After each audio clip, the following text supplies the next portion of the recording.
Good morning.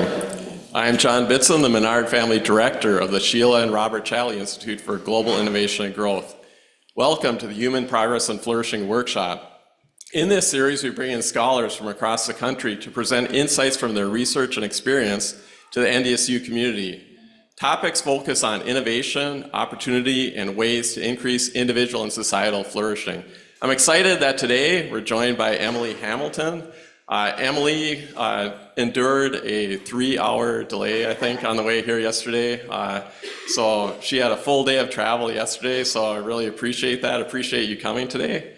I'm going to give a brief bio. So Dr. Emily Hamilton is a senior research fellow and director of the Urbanity Project at the Mercatus Center at George Mason University. Her research focuses on urban economics and land use policy. She publishes both academic research and policy work. Her writing has appeared in outlets including the Washington Post and the Los Angeles Times. And she writes on occasion for a column in Governing. Hamilton has testified before several state legislatures as well as the U.S. House of Representatives. Hamilton serves on the advisory boards of Up for Growth and Cityscape, a journal published by the Department of Housing and Urban Development. She received her PhD in economics from George Mason University. Again, thanks for being here today, Emily, and thanks everyone for coming out for our last in our speaker series this year, but we have a lot of really exciting ones next year as well. Please make sure that after the presentation you stick around for hors d'oeuvres out in the entryway out there. So without any further delay, let's all welcome Dr. Emily Hamilton.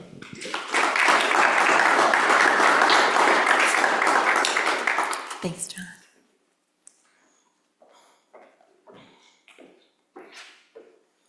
Thanks to John and the Challey Institute for having me, and thank you all for joining this morning. As John said, I'm an economist at the Mercatus Center, and I study housing affordability and the effects that land use regulations have on housing affordability and other urban outcomes. I spend about half my time on research and the other half working with policymakers, especially at the state and local level across the country. So a big part of my job is following closely what's going on in the area of reforming what's allowed to be built where in our cities, and following up on how that's playing out, how that is either succeeding or failing at improving the lives of people in the places where they choose to live. Today I'll give some background on these issues of land use restrictions, what they are, how they affect how our neighborhoods and cities look and work for us. And I'll start off by talking about why is this issue important. We have a huge country with lots of places where affordability is not a particular challenge. Why does it matter if housing can be built in one place but not in another? And I'll argue that that's because the role that cities play in our society is as the place where economic and civic activity takes place. As I said, I'll talk about the basics of how land use regulations work in the US and how they affect our housing markets. And then finally, I'll cover some examples of recent efforts to reform these land use regulations to make it easier to build housing in the places where people want to live and how those are working out. So to the first point, why does it matter if people can live in a particular place? And I think in the US, we can really see this as such an important foundation in our country's history. Cities have been the landing places for people moving to the US from other places. We can see that really viscerally here in New York City, where people are coming from all over the world to improve their economic standing and to find better conditions for themselves and their families. And within the US, we have our own history of internal migration, of people moving from places where there's not as much opportunity to the cities where they can find that opportunity. And it may seem like that's not so important today, when we can have meetings on Zoom, we can conduct business over email, does it really matter if people can live in a specific place to find opportunities that are inherent to a specific place? And I do think that there are some real economic changes where remote work is working really well for some people. In some cases, ameliorating housing affordability problems if people can live somewhere where housing is less expensive, even though their job is somewhere where housing is super expensive. But place still matters, and it matters especially in some of our highest paying sectors of the economy. Near where I live in Washington, D.C., we can see this taking place where people come to work in public policy and they have conversations with colleagues, coworkers, policymakers that just can't be replicated without that face-to-face, in-person, synchronous interaction. And that's not just true in some of the especially high-income, high-productivity parts of the country that are always in the news for housing affordability challenges. That's true everywhere. In North Dakota, for example, there's an important industry of agricultural equipment that benefits from the expertise and experience that's inherent to this place where people work in that specific industry. One of the great thinkers on the importance of cities in our economies is Jane Jacobs. And for those of you who are interested in this topic, I'd really recommend her book, The Death and Life of Great American Cities, as an intro to how cities serve this role of providing platforms for economic growth and exchange. And she wrote specifically about some of the factors of urban neighborhoods that can bring about spontaneous exchanges that lead people to get to know others and to cooperate and exchange with others who they might not have met without that specific environment. Some of the factors that she wrote about in contributing to this environment include having neighborhoods with at least 2 primary land uses. So we can see this in downtown Fargo, where there are apartments and there's also businesses, hotels, restaurants, many more than 2 primary land uses that are drawing people into the neighborhood 24 hours a day, 7 days a week, because they live there or they're visiting there to go out to eat or to do some shopping or to go to their office. These neighborhoods have small blocks that make it a pleasant pedestrian experience where you're visually being pulled along to your destination because you can see exactly where you're going and how you're making progress there. They have buildings of different ages and types.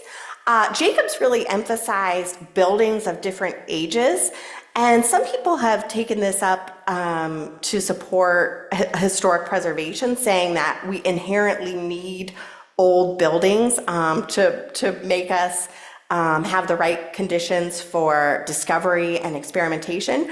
I think that's not correct and not really what she was saying. What's important is that we have buildings at different price points. So we have housing that's affordable to people who can afford a brand new fancy building, and housing that's affordable to people who need a small, less expensive space. We have office buildings that are affordable to large and growing companies who want the fanciest space, but we also have space that's affordable to the brand new startup that has a new and risky idea and can't afford to pay a lot of rent. And finally, most importantly, a high density of buildings and people from different backgrounds, with different perspectives, with different areas of expertise, who are coming together to collaborate at a specific place and time. And Jacobs lived near Washington Square Park in New York City in the 1960s. This is a painting of that neighborhood from the 1920s, and we can see how it really provided all of those attributes. It had many different primary land uses: housing, offices, shopping, a university, and this park that was its own destination, drawing all kinds of different people into the neighborhood for different reasons. But if we look at this same neighborhood today, oops, going the wrong way, there we go. We can see that it's almost exactly the same 100 years later as it looked in the 1920s. In spite of incredibly high demand for real estate of all types in this part of Lower Manhattan, virtually nothing has been built in 100 years. And that's in part due to historic preservation rules that specifically prevent the demolition or construction of any additional space, but it's also due to all kinds of land use regulations that prevent buildings from being taller or denser or taking up more space than they do today. And so what we see is that while when Jacobs was writing in the 1960s, this was an incredibly diverse neighborhood, today it's uniformly expensive. You have some diversity between millionaires and billionaires, but for someone starting out in their career, it's a very difficult place to live. Now, of course, most of the US looks nothing like Lower Manhattan, but it's in some ways even more regulated. While we see the severe problem of building constraints in our dense cities where there is currently a high level of density but a demand for even way more density, we have land use regulations that are making it difficult and expensive to build housing across the whole country. The most basic land use regulation that's most common and covers the majority of residential land in US urban areas is detached single-family zoning, which says that each new house in most of the land where housing can be built in US urban areas has to sit on its own piece of land. It can't be attached to its neighbors, and people can't economize by living in a way that makes it possible for multiple families to share a single piece of land. Single-family zoning is almost always paired with minimum lot size requirements, which says that each house has to sit on a yard of a certain size, like we see here. And in places where land is expensive, that sets a very high floor on the price of building a new house. And minimum lot size requirements also affect what type of housing gets built, so they have direct and indirect effects. Home builders work with rules of thumb to figure out what they can build that's going to have a market for buyers. And generally they say that land should make up 1/3 of the cost of the final sale price of a new house. So if a lot costs, say, $150,000, they're going to try to deliver a house that will sell for $450,000. And that's because there's not a market for a small basic starter home on an expensive piece of land. They can only build to the higher end of the market when they have to make this expensive investment in land. Of course, it's not just single family housing that's affected by land use regulations. Most US cities only allow multifamily construction in a very limited part of their land areas. And where they do allow it, there are even more rules dictating how much multifamily housing can be built on a site. So rules like height limits, parking requirements are a huge one for multifamily housing, open space requirements, all kinds of geometric restrictions that are limiting the space that can be built on a given piece of land. On top of these rules that limit density for different types of housing, U.S. cities are also, in many cases, adopting rules that make it difficult for cities to expand out horizontally.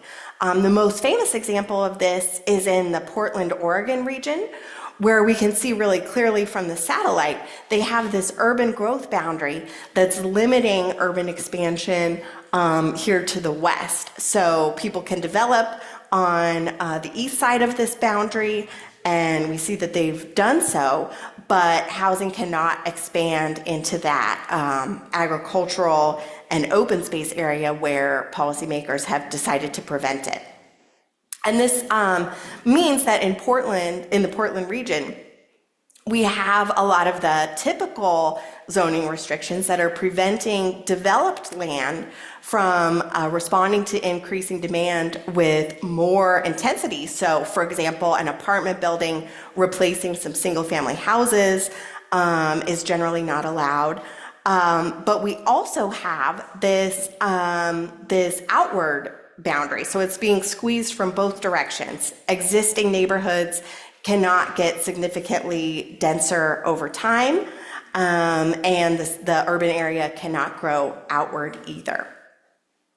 Now, these are the zoning rules on the books that do a lot to constrain what can get built, but we also have a huge morass of process that's standing in the way of new construction too. This is just one example from near where I live in Washington, D.C., where this is in, of course, all of D.C. is a very desirable, expensive land market, but in particular, this is a site on Wisconsin Avenue where there's a ton of bus service, great access to lots of jobs. And there was a very dilapidated 1940s grocery store on this site with a parking lot on this main commercial corridor. And so a developer comes in and says, I want to build a new grocery store on this site with also some apartment buildings, some other shopping, nothing crazy, just put this land to a somewhat more intensive use and provide some badly needed housing. Eventually, they did get this project approved, which, by the way, was very much in line with what the city's planning called for on this site.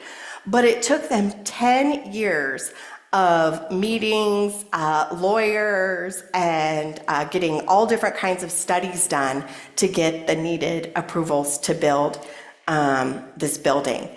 And that 10-year process ultimately did result in new housing on this site, but in many other sites that aren't quite as high value, a process like that is just going to result in no housing getting built at all. And even in this case, it added a huge amount of costs onto the housing that did get built that's ultimately going to be paid by the renters who live here and renters across the whole region who have less housing as a result of this approach. Now, what we're seeing in many markets across the US, and a growing number, what was once limited to the particularly high-cost coastal parts of the country is increasingly spreading to more and more parts of the country. What we're seeing is a failure of the housing market being able to deliver housing that's affordable to a typical median income household when it's built brand new. When we see this process working well in contrast, as we did throughout much of US history and most of the country, we see what we call a filtering process. And I'll explain this by this example of hermit crabs because they show really visually what a well-functioning housing market looks like. As hermit crabs grow, they need to move into new shells that can accommodate their growing bodies. And to facilitate this, they line up on the beach with an empty shell that's big enough for the biggest crab on one end and the smallest crab in the smallest shell on the other. And they all move at the same time into a new shell so that all the crabs have room to keep growing. And this is what we should see in a housing market where maybe families are literally growing and needing more space, or maybe just as people are earning more income, they want a bigger, newer, fancier house. But when that new housing can't be built, or not enough of it can be built, we don't have the people in search of bigger or newer, nicer housing moving into what the market's delivering for them. We instead have them bidding up the existing stock of housing. So we can see this when, say, a median income family buys a somewhat dilapidated old house and spends a lot of money making that house much more expensive and desirable, which is great. But in an alternative world, we might see that family buying a new house instead, and seeing the older house being available for a lower income family that needs housing, but even in a perfectly functioning market might not be able to afford the newest, fanciest thing. And so when we have a world where housing can only be delivered for the highest income people, we see that people down the income spectrum are really suffering. In an alternative, if the median income household can afford new housing, lots of housing on the market is available to people who are earning less, doing a good job of serving people at many different income levels and making it possible to serve those least well-off people with public resources as needed. And we can see the effects of not having this well-functioning type of market in many parts of the US really clearly in the data. This chart shows how rents have changed as a percent of median income across time, with the light blue bars being 1980 and the black bars being 2019. So pre-COVID and pre a lot of the inflation, particularly in rents, that's been in the news more recently, we were already seeing serious problems of housing supply constraints.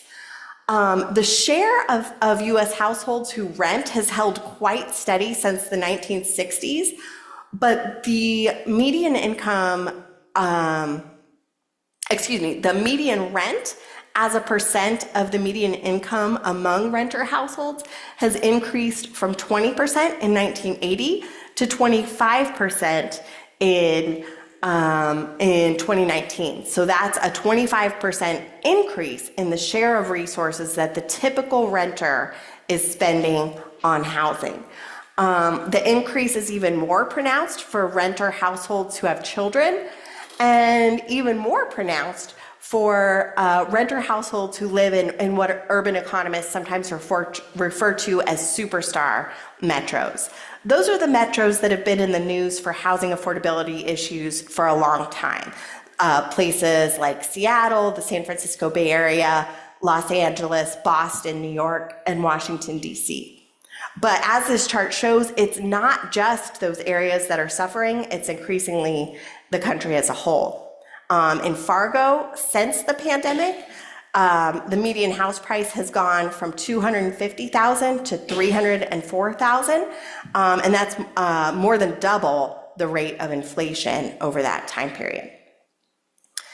And so what does it mean for the economy as a whole when housing is artificially made scarce in lots of places where people would like to move for economic or educational or family or all kinds of different reasons?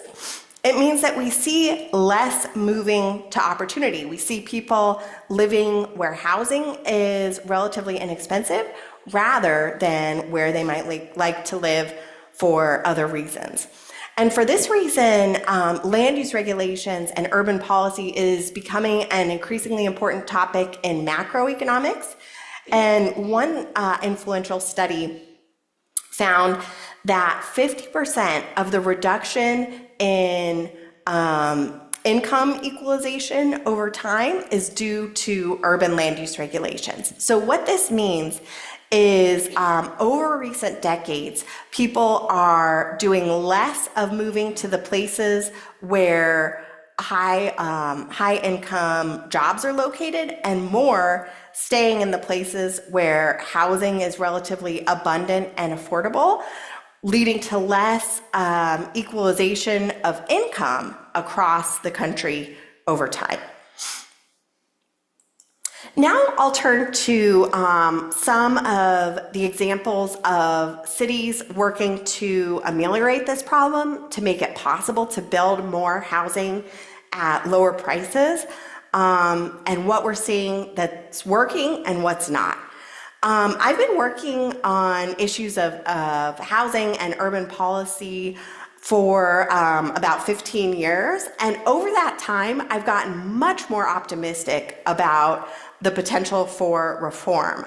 When I started working on this issue, I thought, wow, this is a huge problem that's never going to be fixed because so many people like the status quo. But really, in recent years, we've seen a big uptick in policymakers and the public working to change things. One example that's gotten a lot of attention is reform in Minneapolis to replace the city's single-family zoning with triplex zoning across the whole city. So what this means is that on the majority of Minneapolis's residential land, where prior to this reform in 2020, you could only build that detached single-family house that we talked about earlier, you can now build 3 units. And single-family zoning rightly gets a lot of focus among reformers because it's such an important part of supply constraints and housing affordability issues in US cities. But in the Minneapolis case, they took this very literally. They said, you can build a triplex, but it has to basically look just like a single-family house would be able to look. You can't add like the equivalent in square footage of 3 houses on one lot. You could take the envelope that's allowed for 1 house and chop it up into 3. And so what this means is that you cannot build some of the historic examples of duplexes or triplexes that that are in the city of Minneapolis that were built before the city adopted zoning. These are examples of 2 triplexes that are about 100 years old, built prior to any real land use regulations being in place in Minneapolis. But they're not allowed under the new rules today because they're too big, they're too close to their lot lines, and they just take up more space than what zoning rules allow today. Now, some new duplexes and triplexes are getting built in Minneapolis. It's not like this reform isn't having any effect, but you kind of, in like a chart of building permits of Minneapolis over time, you have to squint to see the difference that this reform is making. Here's one example of a new construction triplex, but in general, it doesn't make financial sense for somebody to tear down an existing house in Minneapolis and build something expensive and brand new that's going to provide just a little bit more space and more units, but not a big new investment relative to the cost of buying an existing house and tearing it down. I'll contrast this with a similar reform in the city of Houston. If any of you were at the workshop yesterday, I talked a lot about my research on this reform. The city of Houston reformed their land use, minimum lot size requirements from 5,000 square feet down to 1,400 square feet. First within the center city in 1998, and then in 2013, they expanded these rules to cover the entire city. Unlike with Minneapolis triplexes, you do not have to squint to see the effect of Houston minimum lot size reform. About 80,000 of these small lot houses have been built across the city as a whole. In some cases, they have replaced older single-family houses, like what the Minneapolis reform is intended to allow. But you can see here, we have, let's say, a 1,500 square foot house, and the Houston rules allow this house to be replaced by 8 townhouses, each of which is probably 2,000 square feet. So that's a big difference, not just in number of units, but in the square footage that's allowed to be built as well. And importantly, Houston is the only US city that doesn't have use regulations. So unlike Minneapolis or Fargo or almost anywhere across the country, they don't say you can build housing here, but not here. In Houston, you can also build residential on sites that were, say, formerly dead strip malls or self-storage sites, or all types of disinvested commercial uses that make a great place to put more housing. I'll talk about one more approach that is delivering a serious amount of new housing in a few places that have tried it. And that's on the other end from Houston's reforms to allow denser single-family housing. Some parts of the country have made a lot of progress by allowing big multifamily investment in more limited land areas. The Washington, D.C. region, I mentioned earlier that the project that took 10 years to approve one relatively small apartment building. There are a million things that DC and the surrounding suburbs could do to make it easier to build more housing, but things could be worse at the same time.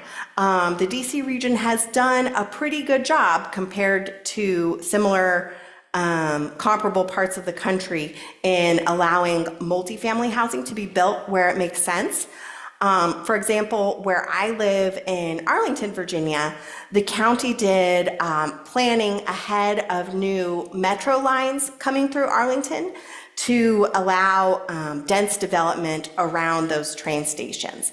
So in the vast majority of Arlington, dense apartment buildings are not allowed, but right around those train stations, they are.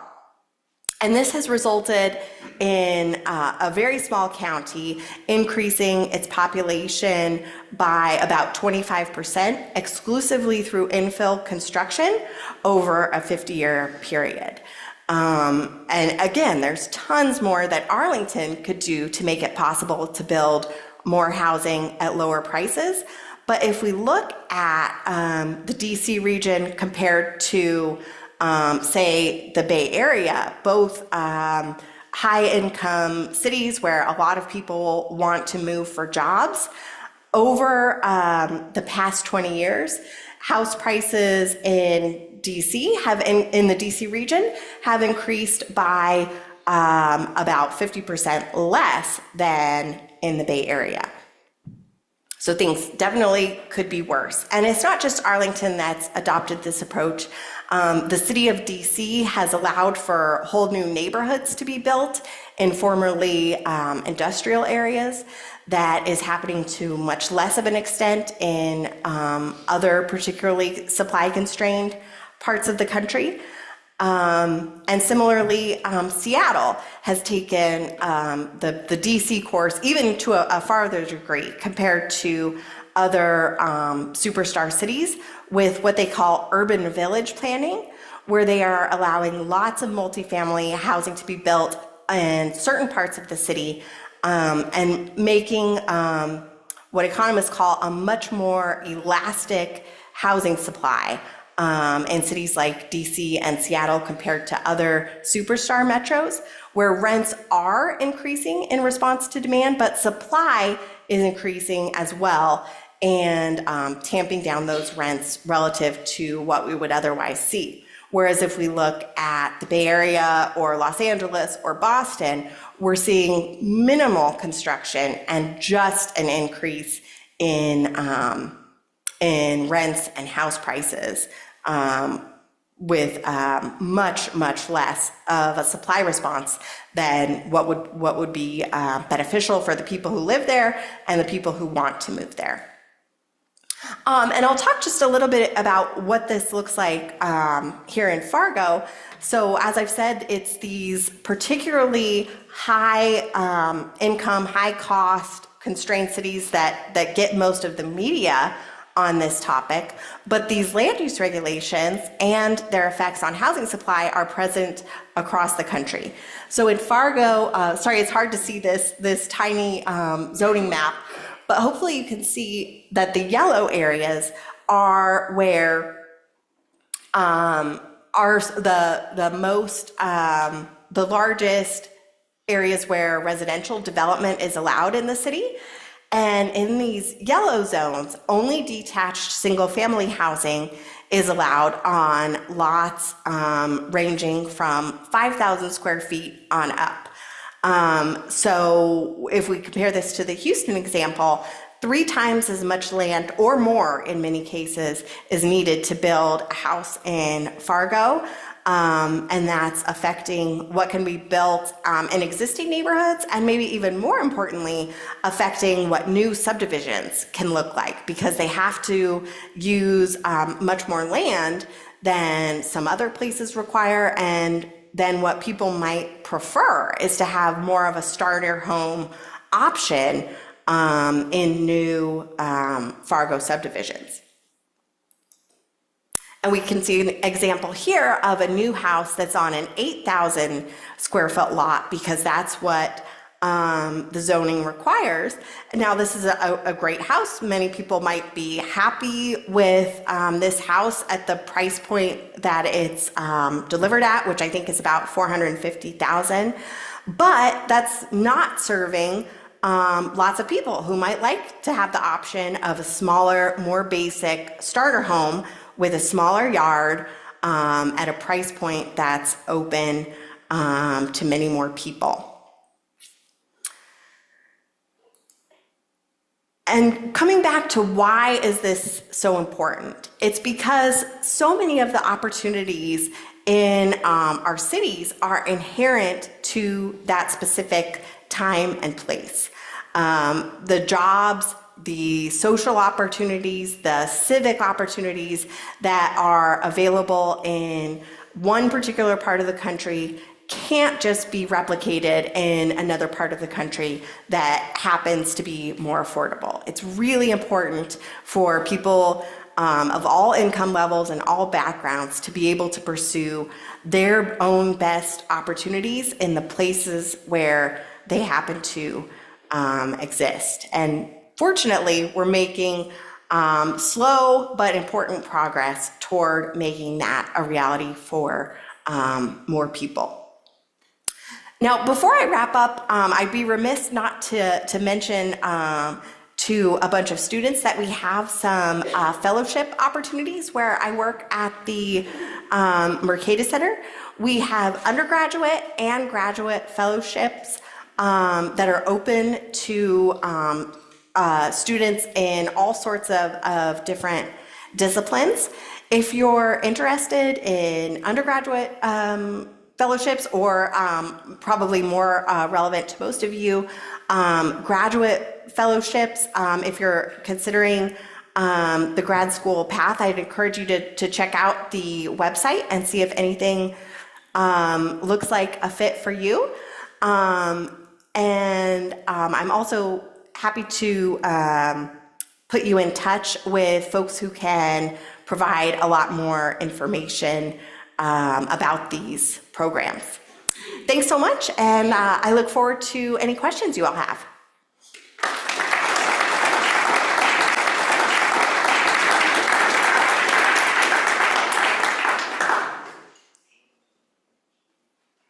Yes. So you talked a lot about Arlington, DC area. I grew up in McLean, which is right around there. Downtown McLean, and they're putting up multi-use housing everywhere, all around McLean, Falls Church, everywhere else. In McLean, downtown McLean looks exactly the same as it did when I was 6 years old in the 80s. And that's because even though McLean has approved multi-use zoning, there's one guy who owns almost all of the commercial land in McLean and refuses to sell it for multi-use purposes. And I would imagine that's a problem in a lot of these places, where you can zone however you want, but if no one's selling their land, you can't rework it. So what do we do with these sort of monopoly landowners, or any landowners, who won't, do we use eminent domain? What do we do to get the land to put the housing on? That's a great question. This is an area where sometimes even very free market leaning economists suggest that eminent domain is appropriate, particularly for assembling land. So if, say, you need to buy 5 lots for the project that you want to build, but 4 people who own those lots will sell and the 5th one won't. Some people would argue there's a case for eminent domain to put that land to its highest and best use. Personally, I don't think that's generally necessary. If we look at places, to take Houston again, where land use regulations are liberal across the board, you can have pockets where people don't want to sell or want to have a less dense, more exclusionary environment. You can have pockets of that within the city with still plenty of space left over where there are development opportunities. To take the McLean example, that's very close to Tyson's, where we see tons and tons and tons of construction because the zoning allows it in that area. I think the answer in McLean is to zone more places more like Tyson's, and it doesn't even have to be nearly as extreme as what's allowed in Tyson's. Just a moderate level of density across Fairfax County would make it so that it doesn't matter so much what this one landowner, who does have a local monopoly on that land, but if we have an environment where we have tens of thousands of local monopolists, many of them are going to want to sell to put their land to the highest and best use rather than hanging on to it. Yes. Thank you for the information. The fires in Maui and California have created kind of a petri dish for housing. And at some point, the federal folks stepped in to accelerate the local process of rebuilding housing. So there's a few issues there. One, can we move to a more of a federal dictate for zoning? So your thoughts on that? And secondly, the housing in California, will we see a change now with this opportunity? Just your opinion on that. Thank you. Another great question. Personally, I am a little bit nervous about the federal government getting too involved in land use issues, mostly because I think if we were to see a Trump administration or a Biden administration come in and say, we need to see a big change in land use regulations in cities in XYZ ways, I think that could have a really polarizing effect on what till now has been kind of a rare issue of nonpartisan politics in the US. And so I think if we had a red or a blue solution, we could see backlash at the state and local level of people saying, oh, upzoning, that's a Republican idea, or that's a Democratic idea. We need to go the other direction. But where I do think there's a really important role that we are seeing increasingly is for state policymakers to come in and say, localities across this state have to allow at least this level of development, or have to streamline their permitting in these ways. And we are seeing states as diverse as California, Hawaii, Montana, Arizona, Florida, coming in and saying, we are going to put these guardrails on local zoning because these local rules are causing huge statewide problems. And localities actually get their authority to regulate land use from their states delegating that authority. So there's, it's a very solid, from a legal perspective, for states to put any sort of limits on zoning authority. that they want to. Whereas at the federal level, I think we could also see legal challenges for localities perhaps suing if the federal government were to specifically preempt zoning. Yes. So many of these initiatives I see as the next iteration of affordable housing sort of ideas that have been around for decades. So what have we learned historically from these initiatives? Why do we think that now? Is it because they're going to be catered to what's perceived different population than what historically we have done? Are we delusional to believe that the outcomes of changing things will be different now than what they were when things were done in 60s, 70s, 80s?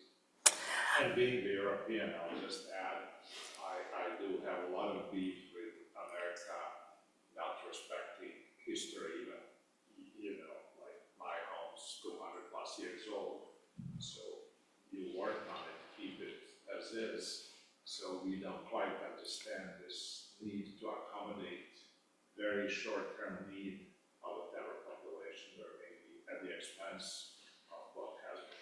Thank you. Thank you. So the question is, how can we learn from history? Can we expect the same policies that have made housing supply sufficient and affordable over time to continue working today? And how can we respect history in the process? Am I getting that right? Pretty much. Okay. So I think that housing is an area where the policy solutions are really pretty straightforward. It's the politics that are difficult. Now, demographics change over time. So we might see as people are having smaller families or more people are living in a household with just one or two people, we might see a shift in demand to smaller housing units. And I think that's something that the market can adapt to pretty easily over time with some forecasts about the type of housing that people are going to want going forward. And to your question about preserving history, I think there's it's certainly a great thing if people want to preserve a house or a big important building downtown for whatever reason. But that could go too far, where in New York City, for example, we have something like a quarter of the city is frozen in amber, cannot be intensified in use at all due to historic regulations. I think something like a limited number of buildings being placed on some type of untouchable historic registry could make a lot of sense. But when we see this going to the extreme of causing huge affordability problems, I think we're going too far in terms of preserving history at the expense of quality of life in the present.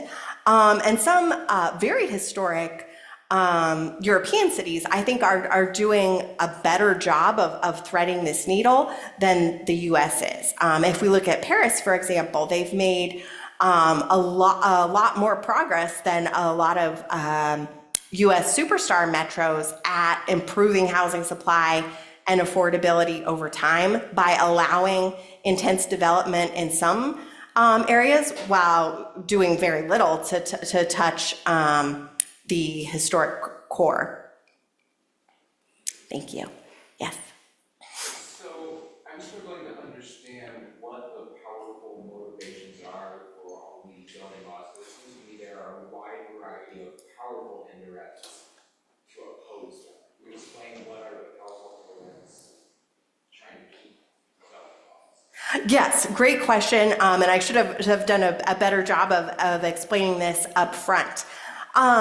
The issue is that U.S. land use regulations are generally made at a very local level. So the question is, why are who are the interests and why do they support keeping the status quo of exclusionary zoning? When these decisions are made at a super local level, the costs of development are magnified relative to the benefits. So for example, people for all kinds of reasons like their neighborhood the way it is. They don't want to have more competition for competing for street parking or more traffic or more kids going to their kids' school. And also just living next to a construction site is really inconvenient. So when we say, do you want to see a new apartment building next door to you? The answer is no. But when we give everyone that veto point, not literally, but sometimes pretty close to it in the way that zoning decisions are made in local or even neighborhood public meetings, we see people saying no, no, no, no, no over and over again, outweighing the real costs of new construction relative to the also very real important benefits of construction.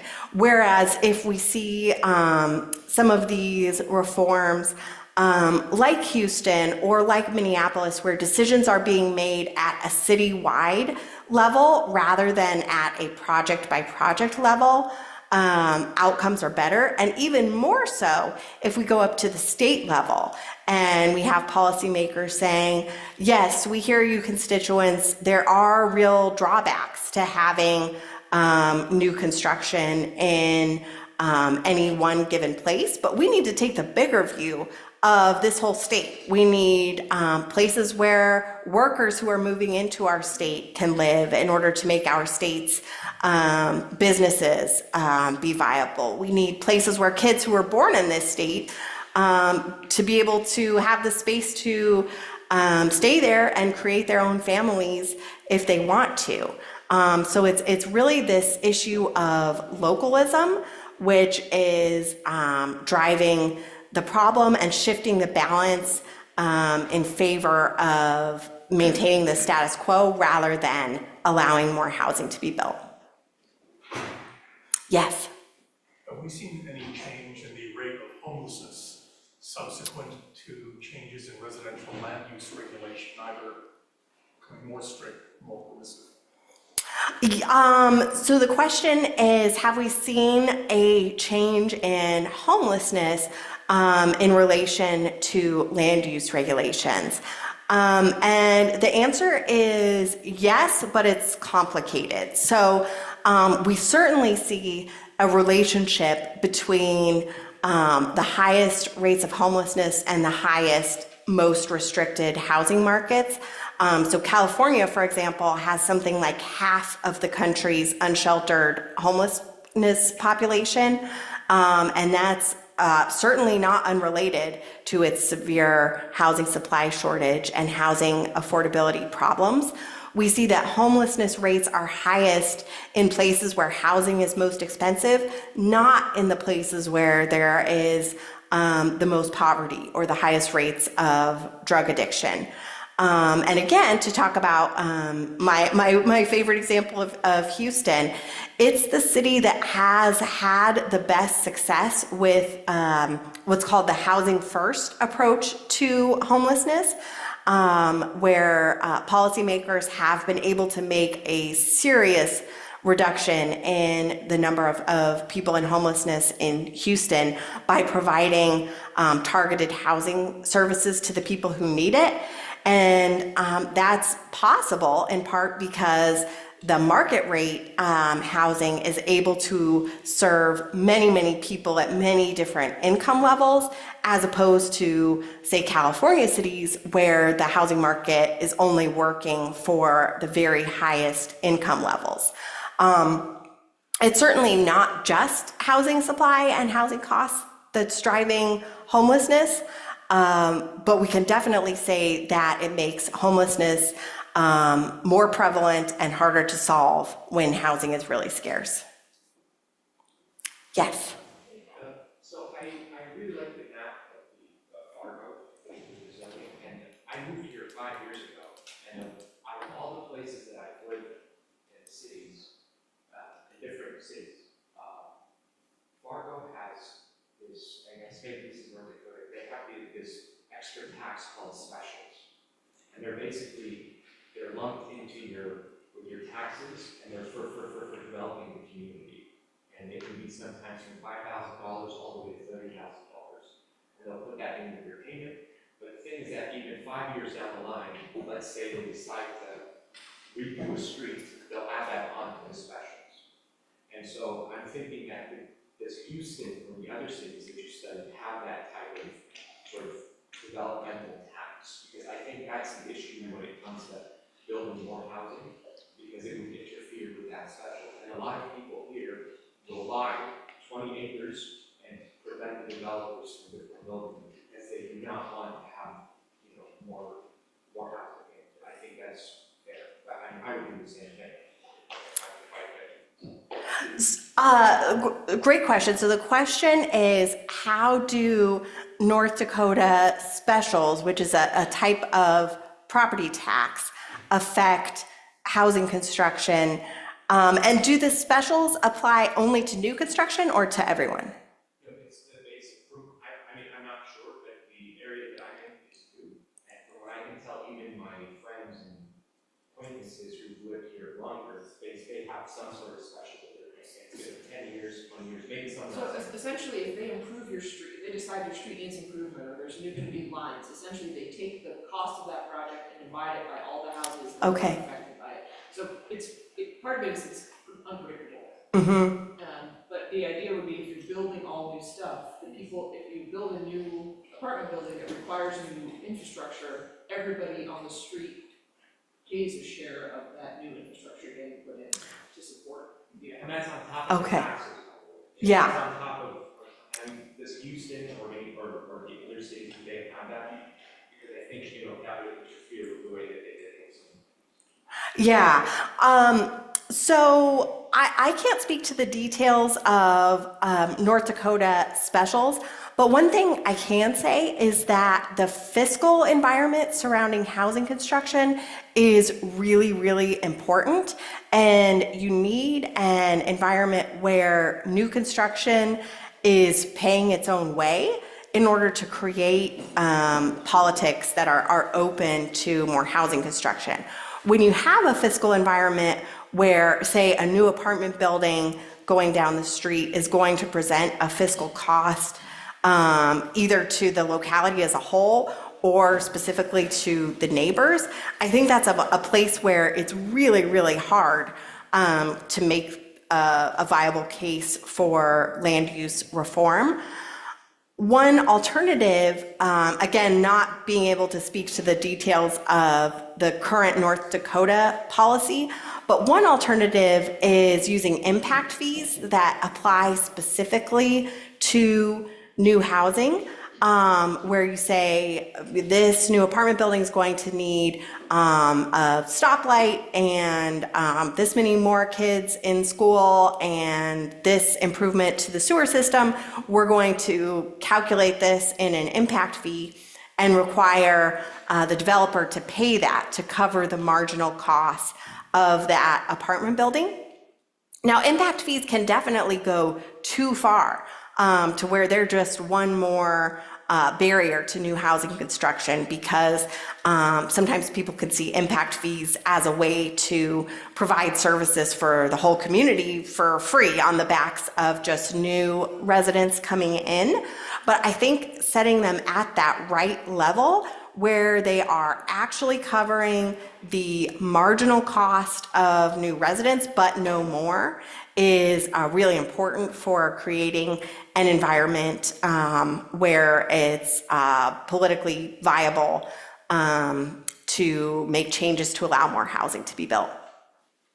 Unfortunately, we're out of time, but you can ask her questions after. We'll have Tim food out there, a reception, so let's give one more round of applause.